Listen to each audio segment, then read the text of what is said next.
अब जंग में उतार दिया है जंगली सुअर। जी हाँ, नाम सुनकर अजीब आपको जरूर लगा होगा, लेकिन ये वो हथियार है जो टैंकों को चंद सेकंड में राख कर देता है।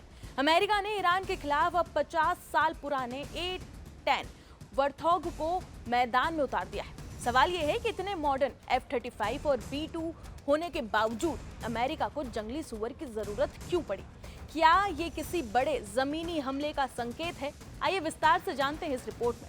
स्क्रीन पर आप जो ये विमान देख रहे हैं उसका नाम है A-10 थंडरबोल्ट 2, जिसे आम भाषा में कहें तो इसे वॉर्थॉग यानी जंगली सुअर कहा जाता है। इसका नाम उस जानवर से लिया गया है जो सीधे हमला करता है, तेज, खतरनाक और बेहद घातक, और यही इसकी असली ताकत भी है। अब ये कैसे काम करता है, आइए उस पर बात करते हैं।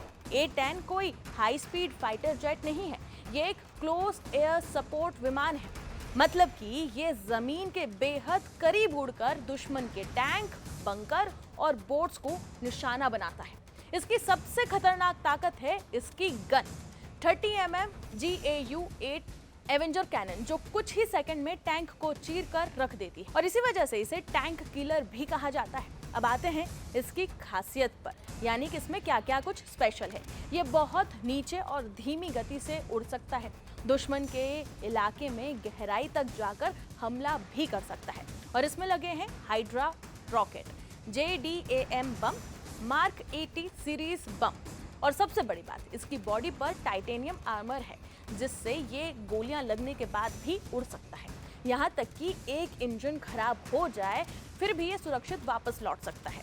अब हॉर्मुज स्ट्रेट पर इसकी तैनाती क्यों हुई उसे समझिए। हॉर्मुज स्ट्रेट दुनिया का सबसे अहम तेल मार्ग है और यहाँ ईरान की IRGC ने छोटी छोटी बोट्स और समुद्री माइंस बिछा रखी है। माइंस इतनी खतरनाक होती है कि सिर्फ एक टच से नहीं बल्कि हल्के कपन से भी ये फट सकती है। ऐसे में A-10 का काम है इन बोट्स को खत्म करना, समुद्री रास्ता साफ करना और जमीनी हमले के लिए रास्ता बनाना। अब सबसे बड़ा सवाल, F-35, F-22 जैसे सुपर जेट होने के बावजूद अमेरिका ने A-10 क्यों चुना? तो इसका जवाब बता दें, क्योंकि हाई स्पीड जेट्स जो हैं वो धीमी और छोटे टारगेट्स को सटीक तरीके से नहीं मार पाते। A-10 बार बार चक्कर लगाकर एक ही इलाके में लगातार हमला कर सकता है, यानी कि प्रिसीशन प्लस परसिस्टेंस। अब सबसे बड़े संकेत पर आते हैं, क्या जमीनी लड़ाई होने वाली है? एक्सपर्ट्स ये मानते हैं कि अगर A-10 जैसे विमान तैनात किए जा रहे हैं तो ये सिर्फ एक हवाई हमला नहीं बल्कि ग्राउंड इन्वेंशन प्रिपरेशन का बहुत बड़ा संकेत है। यानी पहले आसमान से रास्ता साफ होगा और फिर उसके बाद दुश्मन के ठिकाने खत्म होंगे और उसके बाद सैनिक उतर सकते हैं। तो अमेरिका ने अब अपना सबसे पुराना लेकिन सबसे ज्यादा भरोसेमंद हथियार खोल दिया है, यानी कि जंगली सुअर, जो तेज नहीं लेकिन बेहद खतरनाक है। अब देखना ये होगा कि क्या अमेरिका की ये रणनीति ईरान को झुका पाएगी या फिर ये जंग और भी ज्यादा भयानक मोड़ पर जाने वाली है। फिलहाल इस रिपोर्ट में इतना ही, बाकी तमाम खबरों के लिए जुड़े रहे जी न्यूज़ के साथ।